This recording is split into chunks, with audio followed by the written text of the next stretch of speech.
ಕಳೆದ ತರಗತಿಯಲ್ಲಿ ನಾವು ಎರಡನೇ ಅಧ್ಯಾಯವನ್ನು ಆರಂಭಿಸಿದ್ವಿ. ಸಾಮಾಜಿಕ ಅಸಮಾನತೆ, ಹೊರಗುಳಿಯುವಿಕೆ ಮತ್ತು ಒಳಗೊಳ್ಳುವಿಕೆಯ ಅಂಶಗಳನ್ನು ಕುರಿತು ಅಧ್ಯಯನ ಮಾಡಿದ್ವಿ. ಇಲ್ಲಿ ಸಾಮಾಜಿಕ ಅಸಮಾನತೆ, ಸೋಷಿಯಲ್ ಇನ್ಇಕ್ವಾಲಿಟಿ ಅಂತಕ್ಕಂಥದ್ದು, social inequality in the form of caste system. ಆ ಅಸಮಾನತೆ ಅಂತಕ್ಕಂಥದ್ದು ಜಾತಿ ಪದ್ಧತಿಯ ರೂಪದಲ್ಲಿದೆ ಅನ್ನೋದಕ್ಕೆ ಸಂಬಂಧಪಟ್ಟಂತೆ ಜಾತಿ ಪದ್ಧತಿಯನ್ನು ಕುರಿತು ನಾವು ಕಳೆದ ತರಗತಿಗಳಲ್ಲಿ ಅಧ್ಯಯನ ಮಾಡ್ತಾ ಇದ್ದೀವಿ. ಜಾತಿ ಪದದ ಅಥವಾ ಕಾಸ್ಟ್ ಪದದ ಶಬ್ದೋತ್ಪನ್ನ ಮತ್ತು ಜಾತಿ ವ್ಯವಸ್ಥೆಯಲ್ಲಿನ ಜಾತಿ ಪದ್ಧತಿಯಲ್ಲಿನ ಲಕ್ಷಣಗಳನ್ನು ಕುರಿತಾಗಿ ನಾವು ಅಧ್ಯಯನವನ್ನು ಮಾಡಿದ್ದೇವೆ. ಇಲ್ಲಿ ಮತ್ತೊಮ್ಮೆ ನಾವು ನೆನಪು ಮಾಡಿಕೊಳ್ಳೋದಾದರೆ, ಜಾತಿ ಎನ್ನುವ ಪದಕ್ಕೆ ಇಂಗ್ಲೀಷಲ್ಲಿ ಕಾಸ್ಟ್ ಅಂತ ಹೇಳ್ತೀವಿ. ಆ ಕಾಸ್ಟ್ ಎನ್ನುವ ಪದವು ಪೋರ್ಚುಗೀಸ್ ಮತ್ತು ಸ್ಪ್ಯಾನಿಷ್ ಭಾಷೆಯ ಕಾಸ್ಟಾ ಎನ್ನುವ ಪದದಿಂದ ಬಂದಿದೆ. ಕಾಸ್ಟಾ ಎಂದರೆ ತಳಿ, ಬ್ರೀಡ್ ಅಥವಾ ಆನುವಂಶೀಯತೆ, ಹೆರಿಡಿಟಿ ಎಂದು ಅರ್ಥ ಆಗುತ್ತೆ. ಹಾಗೆಯೇ ಜಾತಿ ಅಂತಕ್ಕಂಥದ್ದು ಒಂದು ನಿರ್ಬಂಧಿತವಾದಂತಹ ಸಮೂಹ ಅಂತ ಹೇಳಿ ಅಧ್ಯಯನ ಮಾಡಿದ್ದೀವಿ. ಅದರ ಜೊತೆಗೆ ಭಾರತೀಯ ಸಮಾಜದ 3 ಮುಖ್ಯ ಆಧಾರ ಸ್ತಂಭಗಳಲ್ಲಿ ಜಾತಿ ಪದ್ಧತಿ ಕೂಡ ಒಂದು. ಜಾತಿ ಪದ್ಧತಿ, ಅವಿಭಕ್ತ ಕುಟುಂಬ, ಗ್ರಾಮೀಣ ಸಮುದಾಯ, ಈ 3 ಮುಖ್ಯ ಆಧಾರ ಸ್ತಂಭಗಳು. ಹಾಗಾಗಿ ನೋಡಿದಾಗ ಜಾತಿ ಪದ್ಧತಿಯನ್ನು ಕುರಿತು ನಾವು ಕಳೆದ ತರಗತಿಯಲ್ಲಿ ಏನು ಗಮನಿಸಿದ್ವಿ, there are so many restrictions. ಅಲ್ಲಿ ಅನೇಕ ನಿರ್ಬಂಧಗಳು, ಹಲವಾರು ನಿರ್ಬಂಧಗಳು ಅಲ್ಲಿ ನಮಗೆ ಕಂಡು ಬಂದವು. ಹಾಗಾದರೆ ನೂರಾರು ಸಾವಿರಾರು ವರ್ಷಗಳ ಹಿಂದಿನಿಂದಲೂ ತೆಗೆದುಕೊಂಡಾಗ ಜಾತಿ ವ್ಯವಸ್ಥೆ ಅಂತಕ್ಕಂಥದ್ದು, ಜಾತಿ ಪದ್ಧತಿ ಅಂತಕ್ಕಂಥದ್ದು ಅನೇಕ ನಿರ್ಬಂಧಗಳಿಗೆ ಒಳಪಡಿಸಿದಂತಹ ಒಂದು ವ್ಯವಸ್ಥೆ. ಜನರ ಸಾಮಾಜಿಕ ಸಂಪರ್ಕ ಆಗಿರ್ಬೋದು, ವಿವಾಹದ ಸಂಬಂಧಗಳಾಗಿರ್ಬೋದು, ಉದ್ಯೋಗದ ವಿಚಾರಗಳಾಗಿರ್ಬೋದು, ಈ ಎಲ್ಲವುಗಳ ಸನ್ನಿವೇಶವನ್ನು ತೆಗೆದುಕೊಂಡಾಗ ಅಲ್ಲಿ ಎಲ್ಲ ಕಡೆ ನಮಗೆ ಕಂಡು ಬರ್ತಕ್ಕಂಥದ್ದು ನಿರ್ಬಂಧಗಳೇ. ಆ ನಿರ್ಬಂಧಗಳನ್ನು ಒಳಗೊಂಡಂತೆಯೇ ಇರ್ತಕ್ಕಂತಹದ್ದು ಜಾತಿ ಪದ್ಧತಿ, ಜಾತಿ ವ್ಯವಸ್ಥೆ ಅಂತಕ್ಕಂಥದ್ದು. ಹಾಗಾದರೆ ಅಷ್ಟೆಲ್ಲ ನಿರ್ಬಂಧಗಳಿಗೆ ಒಳಪಟ್ಟಂತಹ ಒಂದು ಆಧಾರ ಸ್ತಂಭ ಮತ್ತು ಇದು ಬದಲಾಗೋದಕ್ಕೆ ಸಾಧ್ಯನೇ ಇಲ್ಲ ಎನ್ನುವಂತಹ ಒಂದು ಅಭಿಪ್ರಾಯವನ್ನು ಇಟ್ಕೊಂಡಂತಹ ಜಾತಿ ಪದ್ಧತಿಯಲ್ಲಿ ಇವತ್ತು ನಾವು ನೋಡ್ತಾ ಇದ್ದೀವಿ ಜಾತಿ ವ್ಯವಸ್ಥೆಯಲ್ಲಿ ಪರಿವರ್ತನೆಗಳು. ಅಂತಹ ಜಾತಿ ಪದ್ಧತಿಯಲ್ಲಿ ಪರಿವರ್ತನೆಗಳು ಯಾಕೆ ಸಂಭವಿಸಿದ್ವು, ಯಾಕೆ ಅಲ್ಲಿ ಬದಲಾವಣೆಗಳು ಅಂತಕ್ಕಂಥದ್ದು ಅನಿವಾರ್ಯ ಆಯಿತು ಅಂತಕ್ಕಂಥದ್ದನ್ನು ನಾವಿಲ್ಲಿ ಮುಖ್ಯವಾಗಿ ಈ ದಿನ ಅಧ್ಯಯನ ಮಾಡಬೇಕಾಗುತ್ತೆ. ನೋಡಿ, ಹಾಗೆ ನೋಡಿದ್ರೆ ಭಾರತೀಯ ಸಮಾಜವೇ ಸಂಕೀರ್ಣ ಸಮಾಜ ಅಂತಕ್ಕಂಥದ್ದು ಅನೇಕರ ಒಂದು ಅಭಿಪ್ರಾಯ. Indian society is A rigid society, complex society ಅಂತಕ್ಕಂಥದ್ದು. ಅದರರ್ಥ ಇಲ್ಲಿ ಬದಲಾವಣೆಗಳನ್ನು ಜನರು ಬಯಸುವುದಿಲ್ಲ, ಅಷ್ಟಾಗಿ ಇಲ್ಲಿ ಬದಲಾವಣೆಗಳು ಸಂಭವಿಸುವುದೂ ಇಲ್ಲ ಎನ್ನುವಂತಹ, ಅಂತಹ ಬದಲಾವಣೆಗಳಾಗೋದೇ ಇಲ್ಲ ಅಂತಕ್ಕಂತಹ ಒಂದು ವ್ಯವಸ್ಥೆ ಬದಲಾವಣೆಗೆ ಒಳಪಡಬೇಕಾಯಿತು. ಕಾಲಾನುಕ್ರಮದಲ್ಲಿ ಆ ಬದಲಾವಣೆಗಳು ಇಲ್ಲಿ ಸಂಭವಿಸ್ತಾ ಬಂತು.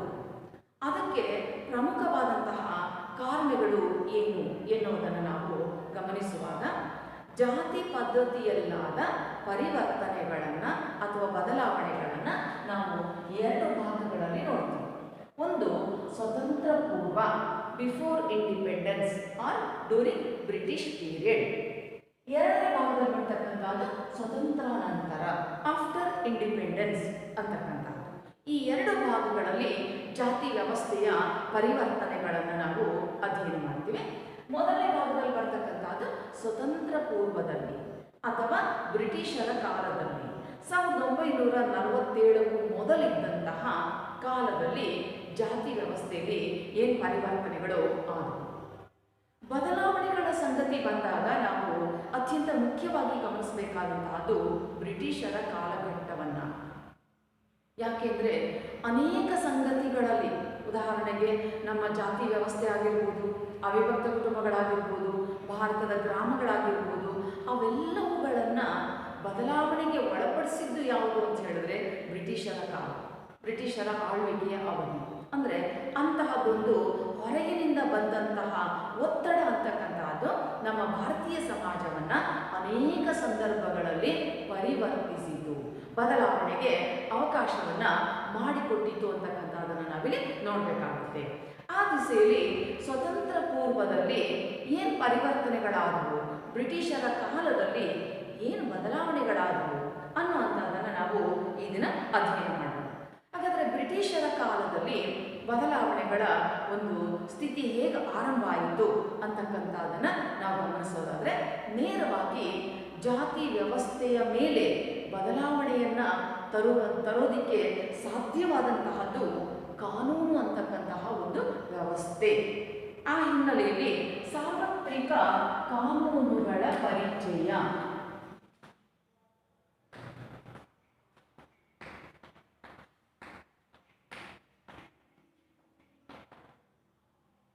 ಸಾರ್ವತ್ರಿಕವಾಗಿ ಅಂದರೆ ಇಡೀ ದೇಶಕ್ಕೆ ಏಕರೂಪದಲ್ಲಿ ಅನ್ವಯವಾಗುವಂತಹ ಕಾನೂನುಗಳನ್ನು ಬ್ರಿಟಿಷ್ ಸರ್ಕಾರ ಜಾರಿಗೊಳಿಸಿತು.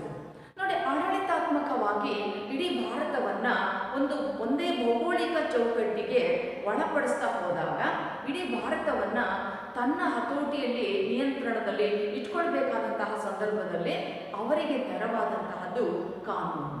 ಆ ದೃಷ್ಟಿಯಲ್ಲಿ ಅವರು ತಮ್ಮ ಆಡಳಿತಾತ್ಮಕ ಅನುಕೂಲಕ್ಕಾಗಿ, ಭಾರತೀಯರ ಅನುಕೂಲಕ್ಕಾಗಿ ಅಲ್ಲ, ತಮ್ಮ ಆಡಳಿತಾತ್ಮಕ ಅನುಕೂಲಕ್ಕಾಗಿ ಅನೇಕ ಕಾನೂನುಗಳನ್ನು ಅವರು ಜಾರಿಗೊಳಿಸಿದರು.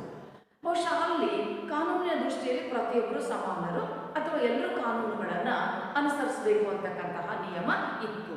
ಅಂಥ ಸಂದರ್ಭದಲ್ಲಿ ಅವರು ಜಾರಿಗೊಳಿಸಿದ ಕೆಲವು ಕಾನೂನುಗಳು ನಮ್ಮ ಜಾತಿ ಪದ್ಧತಿಯನ್ನು ಪರಿವರ್ತಿಸೋದಕ್ಕೆ ಪ್ರಮುಖವಾಗಿ ಕಾರಣ ಆಗ್ತವೆ.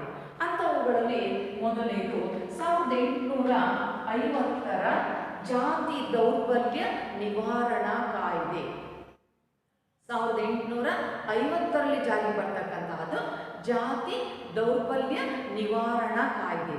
ಅಂದರೆ 1850ರಲ್ಲಿ ಈ ಒಂದು ಕಾಯ್ದೆ ಜಾರಿಗೆ ಬರ್ತದೆ. ಜಾತಿ ದೌರ್ಬಲ್ಯಗಳು ಅಂದರೆ ಜಾತಿಯ ಕಾರಣಕ್ಕಾಗಿ ಇಲ್ಲಿ ರೂಪಿಸಿಕೊಂಡಂತಹ ಅನರ್ಹತೆಗಳು ಅಥವಾ ಕೆಲವೊಂದು ದೋಷಪೂರಿತವಾದಂತಹ ವ್ಯವಸ್ಥೆ, ಇವುಗಳನ್ನು ಆ ಕಾಯ್ದೆ ಅಂತಕ್ಕಂಥದ್ದು ನಿವಾರಿಸಿತು.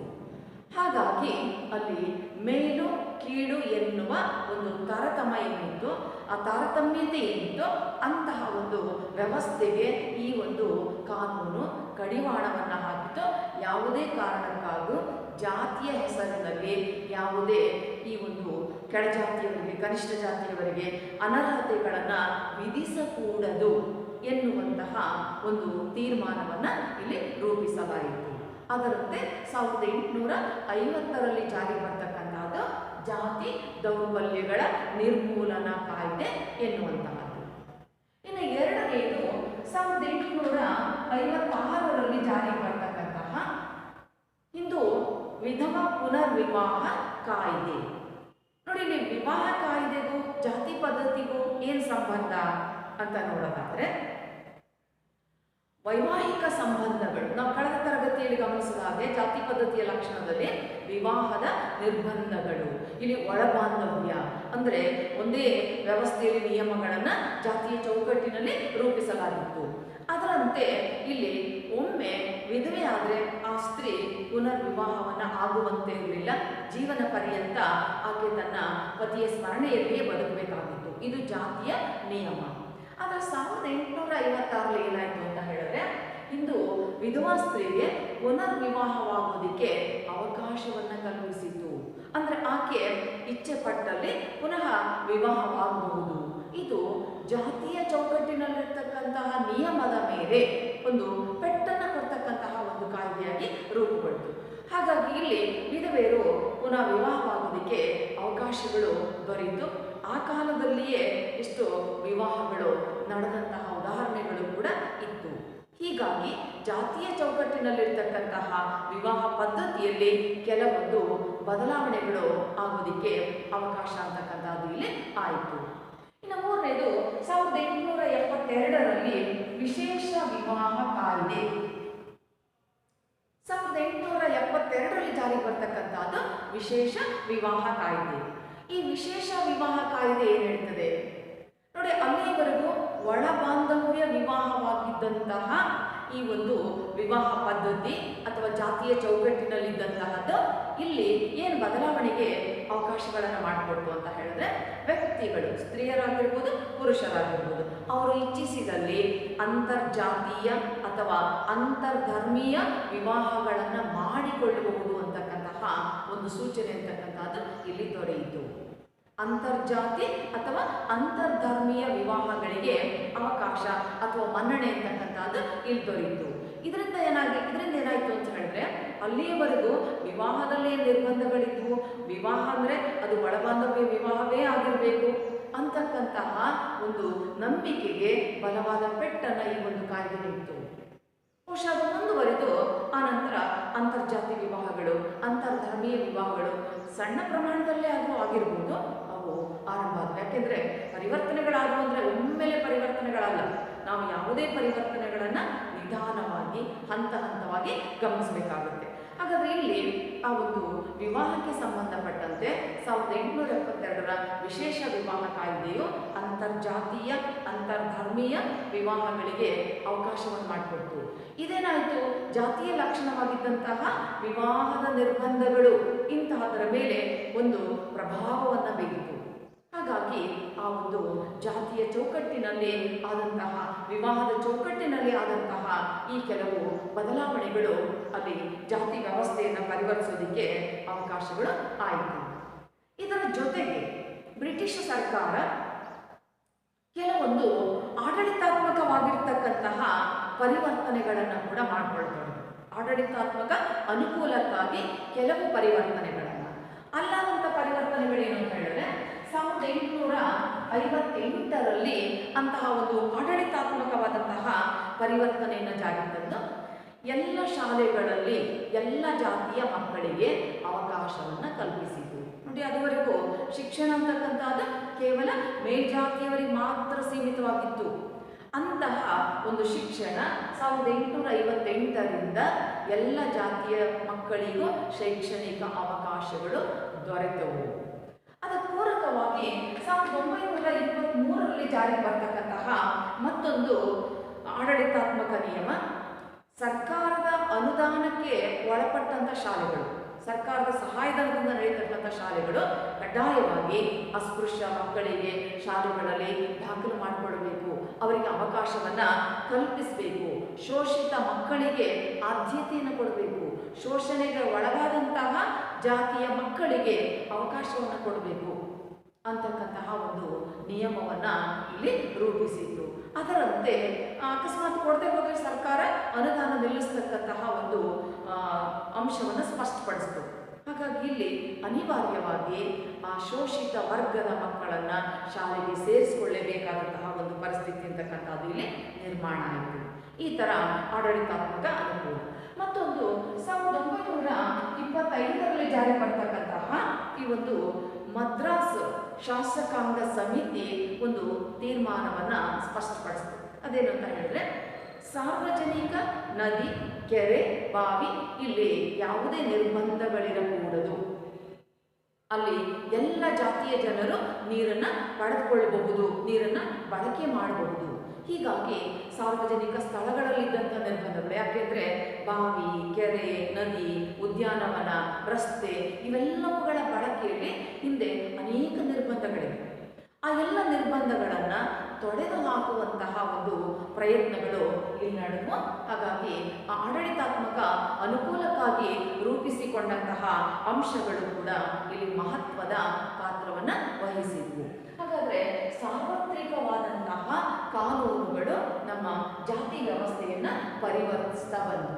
1850ರಲ್ಲಿ ಜಾತಿ ದೌರ್ಬಲ್ಯಗಳ ನಿವಾರಣಾ ಕಾಯ್ದೆ, 1856ರಲ್ಲಿ ಹಿಂದೂ ವಿಧವಾ ಪುನರ್ವಿವಾಹ ಕಾಯ್ದೆ, 1872ರ ವಿಶೇಷ ವಿವಾಹ ಕಾಯ್ದೆ ಮತ್ತು 1858ರಲ್ಲಿ ಆಡಳಿತಾತ್ಮಕವಾಗಿ ಎಲ್ಲ ಶಾಲೆಗಳಲ್ಲಿ ಎಲ್ಲ ಶೋಷಿತ ವರ್ಗದ ಮಕ್ಕಳಿಗೆ ಅವಕಾಶ, 1923ರಲ್ಲಿ ಸರ್ಕಾರದ ಅನುದಾನದಿಂದ ನಡೆಯತಕ್ಕಂಥ ಶಾಲೆಗಳಲ್ಲಿ ಎಲ್ರಿಗೂ ಪ್ರವೇಶಾವಕಾಶ, 1925ರ ಮದ್ರಾಸ್ ಶಾಸಕಾಂಗ ಸಭೆಯ ತೀರ್ಮಾನದಂತೆ ಸಾರ್ವಜನಿಕ ಕೆರೆ, ಬಾವಿ, ರಸ್ತೆ ಇಲ್ಲಿ ನೀರನ್ನು ಎಲ್ಲರೂ ಪಡೆದುಕೊಳ್ಳಬಹುದು, ಅಲ್ಲಿ ಯಾವುದೇ ನಿರ್ಬಂಧಗಳಿರಕೂಡದು ಎನ್ನುವಂಥ ಅಂಶ ಏನು ಸ್ಪಷ್ಟ ಆಯಿತೋ ಇದು ಜಾತಿ ವ್ಯವಸ್ಥೆಯ ಮೇಲೆ ಸಾಕಷ್ಟು ಪ್ರಭಾವವನ್ನು ಉಂಟು ಮಾಡಿತು. ಇನ್ನು ಎರಡನೆಯ ಅಂಶ ಆಂಗ್ಲ ಶಿಕ್ಷಣದ ಪ್ರಭಾವ.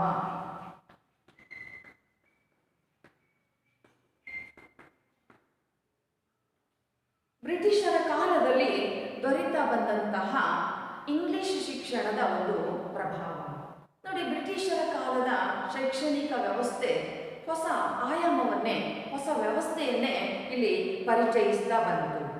ಅಂದರೆ ಅವರ ಶೈಕ್ಷಣಿಕ ವ್ಯವಸ್ಥೆಯಲ್ಲಿ ಏನಿತ್ತು, ಅವರ ಸಾಹಿತ್ಯದ ಕೃತಿಗಳಲ್ಲಿ ಏನಿತ್ತು, ವೈಜ್ಞಾನಿಕತೆ ಇತ್ತು, ವೈಚಾರಿಕತೆ ಇತ್ತು ಮತ್ತು ಧರ್ಮ ನಿರಪೇಕ್ಷತೆ ಅಂತಕ್ಕಂತಹದ್ದು ಅಲ್ಲಿ ಯಾವುದೇ ಧರ್ಮಗಳಿಗೂ ಪ್ರಾಶಸ್ತ್ಯವಿರದೆ ಎಲ್ಲ ಧರ್ಮಗಳಿಗೂ ಪ್ರಾಶಸ್ತ್ಯ ಇರ್ತಕ್ಕಂತಹ ಒಂದು ವ್ಯವಸ್ಥೆ ಅಂತಕ್ಕಂಥದ್ದು ಇತ್ತು. ಅದೆಲ್ಲದಕ್ಕಿಂತ ಮುಖ್ಯವಾಗಿ ಶಿಕ್ಷಣ ಎಲ್ಲರಿಗೂ ಸಮಾನವಾಗಿ ದೊರೆಯಬೇಕು ಅಂತಕ್ಕಂತಹ ತತ್ವವನ್ನು ಒಳಗೊಂಡಿತ್ತು. ಆ ತರಹದ ಇಂಗ್ಲಿಷ್ ಶಿಕ್ಷಣ ಭಾರತೀಯರ ಮೇಲೆ ಹೆಚ್ಚು ಪ್ರಭಾವವನ್ನು ಉಂಟು ಮಾಡಿತು. ಭಾರತೀಯರ ಸಂಕುಚಿತ ಮನಸ್ಸುಗಳನ್ನು ವಿಕಾಸಗೊಳಿಸುವಂತಹ ಒಂದು ಪ್ರಯತ್ನಗಳು ಇಲ್ಲಿ ನಡೆದವು.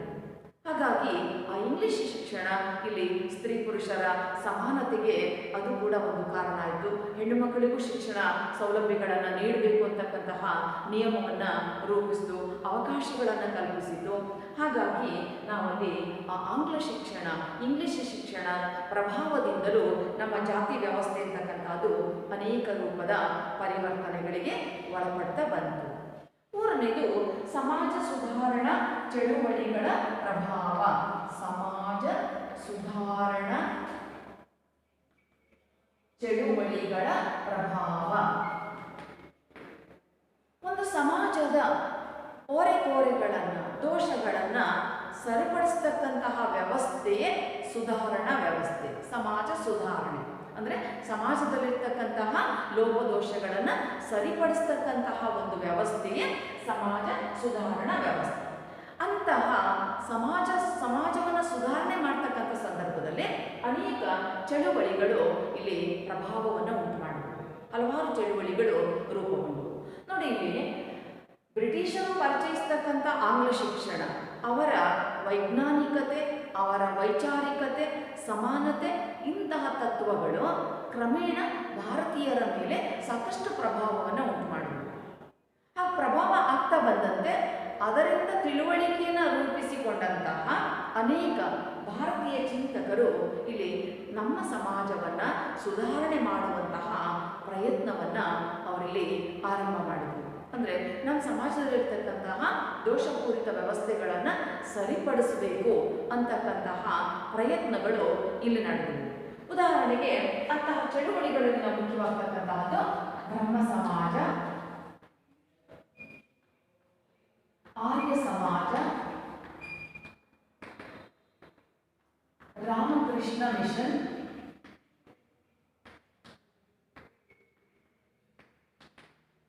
ಥಿಯೋಸಾಫಿಕಲ್ ಸೊಸೈಟಿ, ಈ ಮುಂತಾದವು ಅಂತಹದ್ದೊಂದು ಪ್ರಭಾವವನ್ನು ಇಲ್ಲಿ ಉಂಟು ಮಾಡಿದೆ. ಬ್ರಹ್ಮ ಸಮಾಜ ರಾಜಾರಾಮ್ ಮೋಹನ್ ರಾಯ್ ಅವರಿಂದ ಸ್ಥಾಪನೆ ಆಗ್ತಕ್ಕಂಥದ್ದು. ನಾವು ಸುಧಾರಣಾ ಚಳುವಳಿಗಳು, ಸಮಾಜ ಸುಧಾರಣೆ ಬಗ್ಗೆ ಬಂದಾಗ ನಾವು ರಾಜಾರಾಮ್ ಮೋಹನ್ ರಾಯ್ ಅವರನ್ನು ಹೊರತುಪಡಿಸಿ ಅಧ್ಯಯನ ಮಾಡೋದಕ್ಕೆ ಸಾಧ್ಯ ಇಲ್ಲ. ಅಷ್ಟರ ಮಟ್ಟಿಗೆ ಇಡೀ ಸಮಾಜದ ಸುಧಾರಣಾ ಚಳುವಳಿಗಳಲ್ಲಿ ಅವರ ಒಂದು ಪಾತ್ರ ಇದೆ. ರಾಜಾರಾಮ್ ಮೋಹನ್ ರಾಯ್ ಅವರು, ದಯಾನಂದ ಸರಸ್ವತಿಯವರು, ಸ್ವಾಮಿ ವಿವೇಕಾನಂದ ಅವರು, ಅವರೆಲ್ಲರ ಪ್ರಯತ್ನಗಳು ಇಲ್ಲಿ ವ್ಯಾಪಕವಾಗಿರ್ತಕ್ಕಂಥದ್ದನ್ನು ನಾವು ನೋಡ್ತೀವಿ. ಹಾಗಾದರೆ ಬ್ರಿಟಿಷರಿಂದ ಪಡ್ಕೊಂಡಂತಹ ಶಿಕ್ಷಣದ ಪ್ರಭಾವ, ಪ್ರೇರಣೆಗೊಳಗಾದಂತಹ ಭಾರತೀಯರು ಇಲ್ಲಿ ಮುಖ್ಯವಾಗಿ ನಮ್ಮ ಸಮಾಜದ ದೋಷಗಳನ್ನು ಸರಿಪಡಿಸ್ತಕ್ಕಂತಹ ಒಂದು ಪ್ರಯತ್ನವನ್ನು ಅವರು ಕೈಗೊಂಡರು. ಹೀಗೆ ಸುಧಾರಣಾ ಚಳವಳಿಗಳು ಇಲ್ಲಿ ರೂಪುಗೊಳ್ತಾ ಹೋದಂತೆ ಅವರು ಭಾರತೀಯರಿಗೆ ಮನವರಿಕೆ ಮಾಡಿಕೊಳ್ತಾ ಬಂದರು. ಯಾವುದು ತಪ್ಪು, ಯಾವುದು ಸರಿ, ಹೀಗೆ ಒಂದು ಬ್ರಹ್ಮ ಸಮಾಜದ ಮೂಲಕ, ಆರ್ಯ ಸಮಾಜದ ಮೂಲಕ, ಈ ಸಂಘಟಿತ ವ್ಯವಸ್ಥೆಗಳ ಮೂಲಕ ಇಡೀ ಸಮಾಜದ ಲೋಪದೋಷಗಳನ್ನು ಸರಿಪಡಿಸುವಂತಹ ಪ್ರಯತ್ನವನ್ನು ಮಾಡಿದರು. ಅಂತಹ ಲೋಪದೋಷಗಳಲ್ಲಿ ಜಾತಿ ಪದ್ಧತಿಯೂ ಕೂಡ ಒಂದಾಗಿತ್ತು. ಮೇಲು ಕೀಳು ಎನ್ನುವುದಿಲ್ಲ, ಮಾನವರೆಲ್ಲರೂ ಒಂದೇ. ಹೀಗೆ ಇಂತಹ ಒಂದು ಉದಾತ್ತವಾಗಿರ್ತಕ್ಕಂತಹ ತತ್ವಗಳನ್ನು ಅವರು ತಿಳಿಸುವಂತಹ ಒಂದು ಪ್ರಯತ್ನವನ್ನು ಮಾಡಿದ್ರು. ಅಂತಹ ವಿಚಾರಗಳನ್ನು ಜನರಿಗೆ ಮನವರಿಕೆ ಮಾಡಿಕೊಡತೊಡಗಿದರು.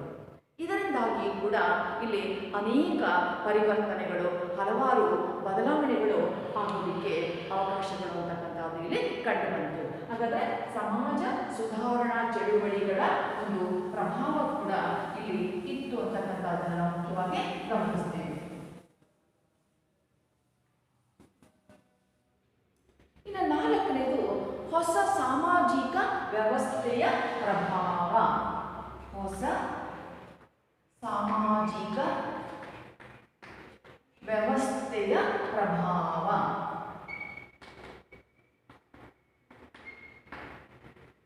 ಬ್ರಿಟಿಷರ ಆಳ್ವಿಕೆಯಲ್ಲಿ ಹೊಸ ರೀತಿಯ ಒಂದು ಸಾಮಾಜಿಕ ವ್ಯವಸ್ಥೆ ಅಂತಕ್ಕಂಥದ್ದು ರೂಪಿತವಾಗ್ತಾ ಬಂತು. ಹೇಗೆ ಅಂತ ಹೇಳಿದ್ರೆ, ಅದುವರೆಗೂ ಭಾರತೀಯ ಸಮಾಜ ಇಲ್ಲಿನ ಸಾಮಾಜಿಕ ಅಂತಸ್ತು ಪರಿಕಲ್ಪನೆಗಳೆಲ್ಲವೂ ಕೇವಲ ಜಾತಿಯನ್ನ ಆಧಾರವಾಗಿ ಹೊಂದಿದ್ವು. On the basis of caste only, social status on the basis of caste only. ಇಲ್ಲಿ ಸಾಮಾಜಿಕ ಅಂತಸ್ತು ಸ್ಥಾನಮಾನ ಅಂತಕ್ಕಂಥದ್ದು ಕೇವಲ ಜಾತಿ ಪದ್ಧತಿಯನ್ನ ಅಷ್ಟನ್ನೇ ಆಧಾರವಾಗಿ ಹೊಂದಿತ್ತು. ಹಾಗಾದ್ರಲ್ಲಿ ಮೇಲ್ವರ್ಗ, ಕೆಳವರ್ಗ ಅಥವಾ ಶ್ರೇಷ್ಠ ವರ್ಗ, ಕನಿಷ್ಠ ವರ್ಗ, ಹೀಗೆ ಸಮಾಜದಲ್ಲಿ ಸ್ಥಾನಮಾನಗಳು ವಿಧಿತವಾಗಿದ್ದವು. ಯಾವಾಗ ಬ್ರಿಟಿಷರ ಒಂದು ಆಳ್ವಿಕೆ ಇಲ್ಲಿ ಆರಂಭ ಆಯಿತು, ನಿಧಾನಕ್ಕೆ ಬದಲಾವಣೆಗಳು ಇಲ್ಲಿ ಬಹುಶಃ ಆರಂಭ ಆದವು. ಅಂಥ ಸಂದರ್ಭದಲ್ಲಿ ಅನೇಕ ಹೊಸ ಹೊಸ ವ್ಯವಸ್ಥೆಗಳು, ವರ್ಗ ವ್ಯವಸ್ಥೆಯ ಪರಿಕಲ್ಪನೆಗಳು ಇಲ್ಲಿ ರೂಪತೊಡಗಿದವು. ಹಾಗಾದಾಗ ಅಲ್ಲಿ ಜಾತಿ ಪದ್ಧತಿ ಅಂತಕ್ಕಂಥದ್ದು ಸ್ವಲ್ಪ ಮರೆಯಾಗತೊಡಗಿತು. ಜಾತಿ ಮುಖ್ಯ ಆಗಲಿಲ್ಲ. ಯಾಕೆ ಅಂದರೆ ಅನೇಕ ರೀತಿಯ ಹೊಸ ಹೊಸ ಉದ್ಯೋಗದ ಪರಿಕಲ್ಪನೆಗಳು ಇಲ್ಲಿ ಜಾರಿಗೊಳ್ಳತೊಡಗಿದವು. ಉದಾಹರಣೆಗೆ ನಾವು ನೋಡೋದಾದ್ರೆ, ಇಲ್ಲಿ ವರ್ಗ ಪ್ರಜ್ಞೆಯ ಜೊತೆಗೆ ಉದ್ದಿಮೆದಾರರು ಅಥವಾ ಅನೇಕ ಉದ್ದಿಮೆಗಳು ಇಲ್ಲಿ ಆರಂಭ, ಅಥವಾ ಬಂಡವಾಳಶಾಹಿಗಳು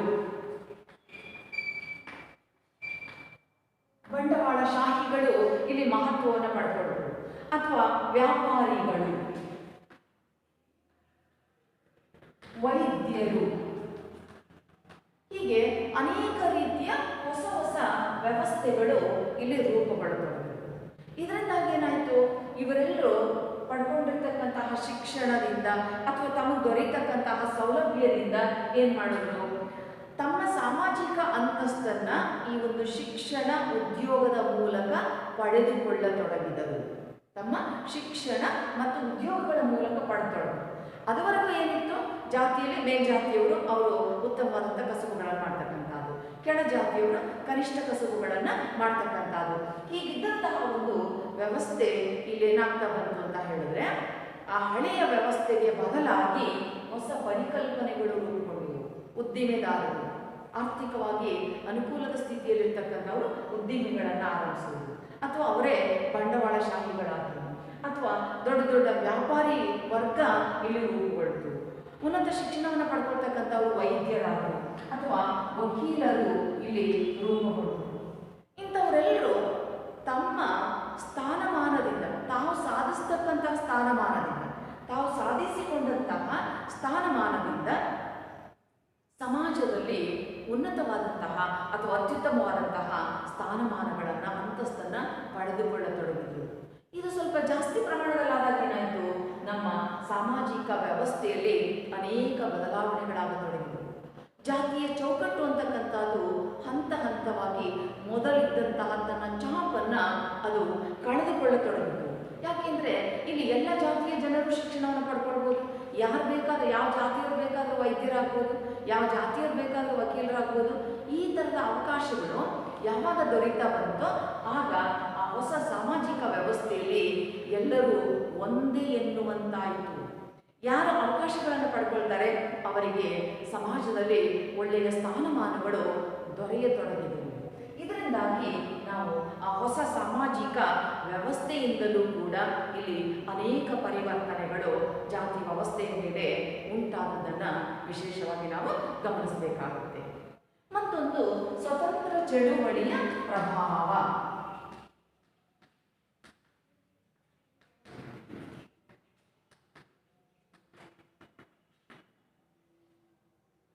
ನೂರಾರು ವರ್ಷಗಳ ಕಾಲ ಭಾರತ ಪರತಂತ್ರದ ದಾಸ್ಯಕ್ಕೊಳಗಾಯಿತು.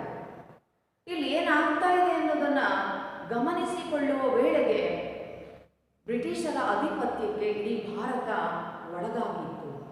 ಅಂಥ ಸಂದರ್ಭದಲ್ಲಿ ಅನೇಕ ಸಮಾಜ ಸುಧಾರಕರಾಗಿರ್ಬೋದು, ಶಿಕ್ಷಣವನ್ನು ಪಡ್ಕೊಂಡಿರ್ತಕ್ಕಂಥವರಾಗಿರ್ಬೋದು, ಅಥವಾ ಕೆಲವೊಂದು ವರ್ಗಗಳಲ್ಲಿ ರೂಪುಗೊಂಡಂತಹ ಮುಖಂಡರುಗಳು, ನಾಯಕರುಗಳು, ಇವರೆಲ್ಲರೂ ಆಗಿರ್ಬೋದು. ಇವರೆಲ್ಲರಿಗೆ ಜೊತೆಯಾಗಿ ನಿಂತಂಥವರು, ಇವರೆಲ್ಲರ ಮುಂದಾಳತ್ವವನ್ನು ವಹಿಸಿರ್ತಕ್ಕಂಥವರು ಗಾಂಧೀಜಿಯವರು. ಅಂತಹ ಗಾಂಧೀಜಿಯವರ ಒಂದು ನೇತೃತ್ವದಲ್ಲಿ ಏನು ಸ್ವತಂತ್ರ ಚಳುವಳಿ ಆರಂಭ ಆಗುತ್ತೆ, ಆ ಚಳುವಳಿ ಅಂತಕ್ಕಂತಹದ್ದು ಜಾತಿ ವ್ಯವಸ್ಥೆಯ ಮೇಲೆ ಪ್ರಭಾವವನ್ನು ಉಂಟು ಮಾಡಿತು. ಯಾಕೆ ಅಂತ ಹೇಳಿದ್ರೆ, ಇಲ್ಲಿ ಗಾಂಧೀಜಿಯವರ ನಾಯಕತ್ವ ಇತ್ತು ಎಂದಾಗ ನಾವಲ್ಲಿ ನೋಡ್ತೀವಿ, ಉದಾತ್ತವಾದಂತಹ ಮೌಲ್ಯಗಳನ್ನು ಗಾಂಧೀಜಿಯವರು ಇಲ್ಲಿ ಅಳವಡಿಸಿಕೊಂಡಿದ್ರು. ಅವರ ಪ್ರಕಾರ ಯಾವ ಜಾತಿಯೂ ಇಲ್ಲಿ ಮುಖ್ಯ ಅಲ್ಲ. ಮತ್ತು ಅದಲ್ಲದೆ ಅಸ್ಪೃಶ್ಯ ವರ್ಗವನ್ನು ಅವರು ಹರಿಜನ್ ಅಂತ ಬಹಳ ಪ್ರೀತಿಯಿಂದ ಸಂಬೋಧಿಸಿ ಅವ್ರನ್ನ ವಿಶೇಷವಾದಂತಹ ಪ್ರೀತಿಯಿಂದ ನೋಡಿಕೊಂಡಂತಹವರು. ಅಂಥ ಸಂದರ್ಭಗಳಲ್ಲಿ ಜೊತೆಯಾದಂತಹ ಅವರು ಗಾಂಧೀಜಿಯವರ ಪ್ರಭಾವಕ್ಕೊಳಗಾಗ್ತಾ ಬಂದಂತೆ ಅವರಲ್ಲಿ ಜಾತಿಯ ಒಂದು ತಾರತಮ್ಯತೆ ಅಂತಕ್ಕಂಥದ್ದು ಕಡಿಮೆ ಆಗ್ತಾ ಬಂತು. ಅದಲ್ಲದೆ ಸ್ವತಂತ್ರ ಹೋರಾಟದಲ್ಲಿ ಪಾಲ್ಗೊಳ್ತಕ್ಕಂಥ ಜನರು ಅವರ ದೃಷ್ಟಿ ಇದ್ದಂತಹದ್ದು ಸ್ವತಂತ್ರವನ್ನು ಪಡೆದುಕೊಳ್ಳಬೇಕು ಎನ್ನುವುದರ ಕಡೆಗೆ. ಅಂತಲ್ಲಿ ಅವರು ತಮ್ಮ ಅಕ್ಕಪಕ್ಕದಲ್ಲಿ ಯಾವ ಜಾತಿಯವರು ಇದ್ದಾರೆ ಅನ್ನೋದನ್ನ ಆರಂಭದಲ್ಲಿ ನೋಡ್ತಾ ಇದ್ರು ಏನು, ಆದರೆ ಕ್ರಮೇಣ ಆ ನೋಡೋದನ್ನು ಮರೆತಾ ಬಂದರು. ಯಾಕೆಂದ್ರೆ ಅವರ ಮುಖ್ಯ ಉದ್ದೇಶ ಏನಾಗಿತ್ತು, ಭಾರತಕ್ಕೆ ಸ್ವತಂತ್ರವನ್ನು ಪಡ್ಕೊಳ್ತಕ್ಕಂಥದ್ದಾಗಿತ್ತು. ಹೀಗಾದಾಗ ಎಲ್ಲ ಜಾತಿಯ ಜನರು ಅಲ್ಲಿ ಒಗ್ಗೂಡಿದ್ರು. ಎಲ್ಲ ಜಾತಿಯ ಜನರು ಸ್ವತಂತ್ರವನ್ನು ಪಡ್ಕೊಳ್ಬೇಕು ಅಂತ ಹೇಳಿ ಮುಂದಾದರು. ಆಗ ಅವರ ಮುಂದೆ ಇದ್ದಂತಹದ್ದು ನಾವೆಲ್ಲರೂ ಭಾರತೀಯರು ಎನ್ನುವಂತಹ ಸಂಗತಿಯವರದು. ನಾವು ಆ ಜಾತಿಯವರು, ಈ ಜಾತಿಯವರು, ಮೇಲ್ಜಾತಿಯವರು, ಕೆಳಜಾತಿಯವರು, ಆ ಕಲ್ಪನೆಗಳು ಅಲ್ಲಿ ಕಾಣಿಸ್ಲೇ ಇಲ್ಲ. ಹೀಗೆ ಸ್ವತಂತ್ರವನ್ನು ಪಡ್ಕೊಳ್ತಕ್ಕಂತಹ ಸಂದರ್ಭದಲ್ಲಿ ಸ್ವತಂತ್ರ ಚಳುವಳಿಗಾಗಿ ಅದು ಸುದೀರ್ಘವಾಗಿರ್ತಕ್ಕಂಥ ಹೋರಾಟ, ಸುದೀರ್ಘವಾದಂತಹ ಇತಿಹಾಸ, ಎಷ್ಟೋ ಜೀವಗಳ ತ್ಯಾಗ, ಬಲಿದಾನ ಇವೆಲ್ಲವೂ ಅಲ್ಲಿ ಕಂಡು ಬಂತು. ಎಲ್ಲ ಜಾತಿಯ ಜನರ ಬಲಿದಾನವೂ ಅಲ್ಲಾಗೋಯಿತು. ಆಗ ಭಾರತೀಯರಿಗೆ ಮುಖ್ಯವಾಗಿದ್ದು ಕೇವಲ ಸ್ವತಂತ್ರವನ್ನು ಪಡ್ಕೊಳ್ಬೇಕು ಅಂತಲ್ಲಿ ಅವರು ಸಣ್ಣ ಪುಟ್ಟ ಕಾರಣಗಳಿಗಾಗಿ ಜಾತಿಯ ತಾರತಮ್ಯತೆಯನ್ನು ಮರೆಯತೊಡಗಿದರು. ಅದನ್ನು ಅವರು ಮುಖ್ಯ ಅಂಥೇಳಿ ಭಾವಿಸಲೇ ಇಲ್ಲ. ಹೀಗೆ ಸ್ವತಂತ್ರ ಚಳುವಳಿಯಲ್ಲಿ ಅನೇಕರು, ಎಲ್ಲ ಜಾತಿಯರು, ಎಲ್ಲ ವರ್ಗದವರು ಪಾಲ್ಗೊಂಡರು. ಹಾಗಾಗಿ ಅವರಿಗಲ್ಲಿ ಜಾತಿ ಮುಖ್ಯ ಆಗಲಿಲ್ಲ, ಸ್ವತಂತ್ರ ಹೋರಾಟ ಅಂತಕ್ಕಂಥದ್ದು ಅಷ್ಟೇ ಮುಖ್ಯ ಆಯಿತು. ಆದ್ದರಿಂದ ಮತ್ತು ಜೊತೆಗೆ ಗಾಂಧೀಜಿಯವರ ಒಡನಾಟದಲ್ಲಿ ಅವರು ಎಲ್ಲ ಜಾತಿಯ ಜನರೊಂದಿಗೆ ಕೂಡ ಸಮನಾಗಿ ವ್ಯವಹರಿಸ್ತಾ ಇದ್ರು. ಎಷ್ಟೋ ಸಂದರ್ಭಗಳಲ್ಲಿ ಅವರು ನುಡಿದಂತೆ ನಡೀತಕ್ಕಂಥವರು, ಅನೇಕ ಸಂದರ್ಭಗಳಲ್ಲಿ ಅಥವಾ ಹೆಚ್ಚಿನ ಸಂದರ್ಭಗಳಲ್ಲಿ ಯಾವುದಾದ್ರೂ ಬೇರೆ ಬೇರೆ ಸ್ಥಳಗಳಿಗೆ ಹೋದಾಗ ಅವರು ಹರಿಜನರ ಕೇರಿಗಳಲ್ಲಿ ಉಳ್ಕೊಳ್ತಾ ಇದ್ರು, ಅಲ್ಲೇ ಇರ್ತಾ ಇದ್ರು. ಇದು ಅನೇಕರ ಮೇಲೆ ಪ್ರಭಾವವನ್ನು ಉಂಟು ಮಾಡಿದ್ರು. ಕೆಲವರಿಗೆ ಆರಂಭದಲ್ಲಿ ಸಾಗಿದ್ದಿರ್ಬೋದು, ಆದರೆ ಕ್ರಮೇಣ ಗಾಂಧೀಜಿಯವರ ವ್ಯಕ್ತಿತ್ವದ ಸನಿಹಕ್ಕೆ ಬರ್ತಾ ಹೋದಂತೆ ಅನೇಕರಲ್ಲಿ ಮಾರ್ಪಾಟುಗಳಾದವು. ಅಂತಹ ಸಂಕುಚಿತ ಮನೋಭಾವದಿಂದ ಹೊರಬಂದರು. ಸ್ವತಂತ್ರ ಚಳುವಳಿಯಲ್ಲಿ ಎಲ್ಲ ಜಾತಿಯ ಜನರು ಒಟ್ಟಾಗಿ ಕೈಜೋಡಿಸಿದ್ರು, ಒಟ್ಟಾಗಿ ಪಾಲ್ಗೊಂಡರು. ಹಾಗಾಗಿ ಇಲ್ಲಿ ಆ ಸ್ವತಂತ್ರ ಚಳುವಳಿಯ ಪ್ರಭಾವವೂ ಕೂಡ ನಮ್ಮ ಜಾತಿ ವ್ಯವಸ್ಥೆಯನ್ನು ಬದಲಾವಣೆ ಮಾಡೋದಕ್ಕೆ ಪ್ರಮುಖವಾದಂತಹ ಕಾರಣ ಆಯಿತು. ನಂತರ ಆರನೆಯದು ಔದ್ಯೋಗೀಕರಣ ಅಥವಾ ಕೈಗಾರಿಕೀಕರಣ ಮತ್ತು ನಗರೀಕರಣ.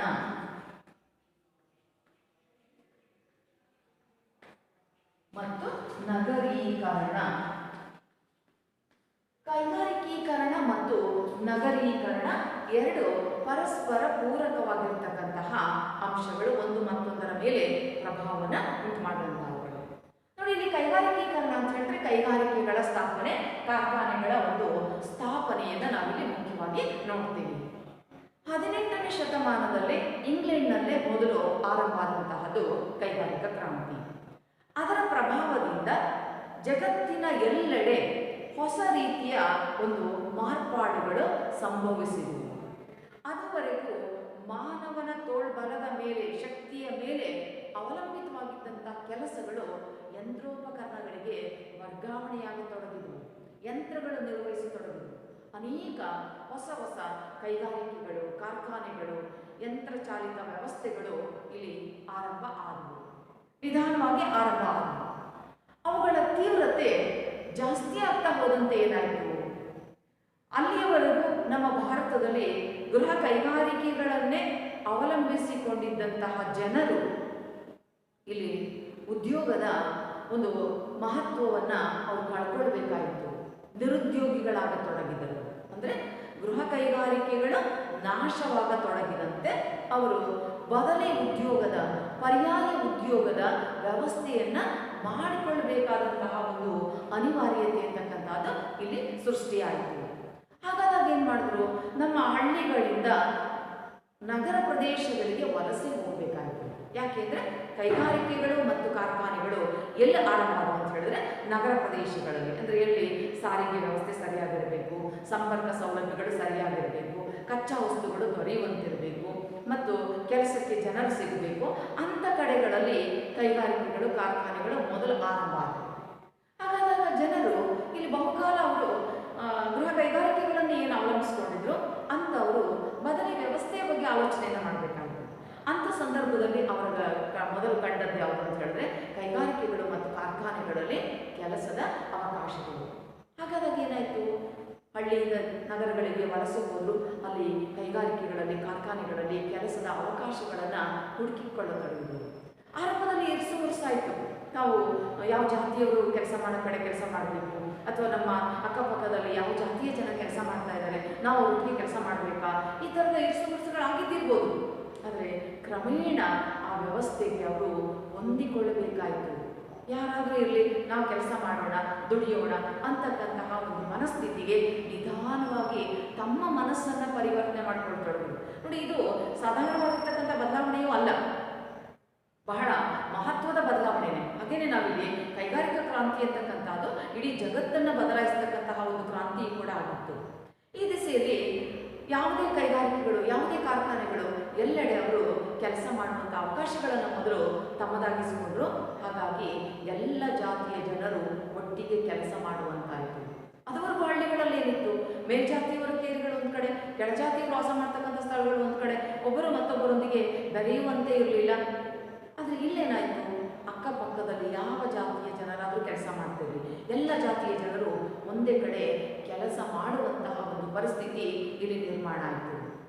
ಹಾಗೆಯೇ ಆ ಕೆಲಸಕ್ಕೆ ಅವರು ಹೋಗುವಾಗ ಬರುವಾಗ ಆರಂಭವಾದಂತಹ ಸಾರಿಗೆ ಸಂಪರ್ಕ ವ್ಯವಸ್ಥೆಗಳು, ವಾಹನಗಳು, ಇವುಗಳಲ್ಲಿ ಒಟ್ಟಾಗಿ ಚಲಿಸಬೇಕಾದಂತಹ, ಸಂಚರಿಸಬೇಕಾದಂತಹ ಒಂದು ಸಂದರ್ಭ ಕೂಡ ಇಲ್ಲಿ ನಿರ್ಮಾಣ ಆಯಿತು. ನಾನೆಲ್ಲೋ ಒಂದು ಕಡೆ ಓದಿದ ನೆನಪು, ಒಂದು ಸಾರಿ ಈ ಥರದ ಇನ್ನು ಬದಲಾವಣೆಗಳಾಗದೇ ಇದ್ದಂಥ ಸಂದರ್ಭದಲ್ಲಿ ಒಂದು ಹಳ್ಳಿಯಿಂದ ಪಟ್ಟಣಕ್ಕೆ ಬಸ್ಸು ಹೋಗ್ತಾ ಇತ್ತು.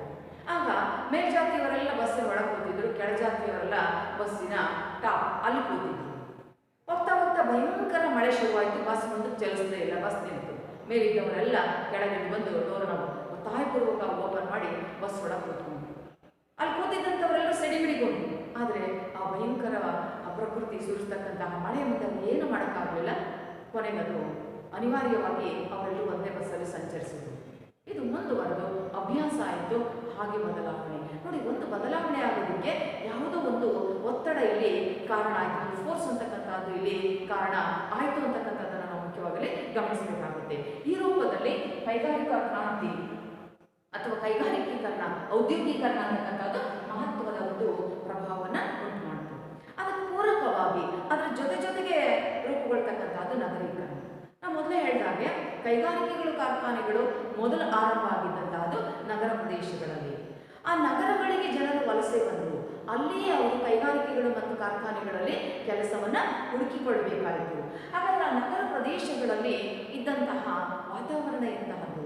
ಅಲ್ಲಿವರೆಗೂ ನಮ್ಮ ಹಳ್ಳಿಗಳಲ್ಲಿ ಮೇಲ್ಜಾತಿಯವರ ಮನೆಗಳು ಒಂದು ಕಡೆ, ಕೆಳಜಾತಿಯವರ ಮನೆಗಳು ಒಂದು ಕಡೆ ಇರ್ತಾ ಇದ್ವು. ಇಲ್ಲಿ ಯಾವ ವ್ಯತ್ಯಾಸಗಳಿಲ್ಲ.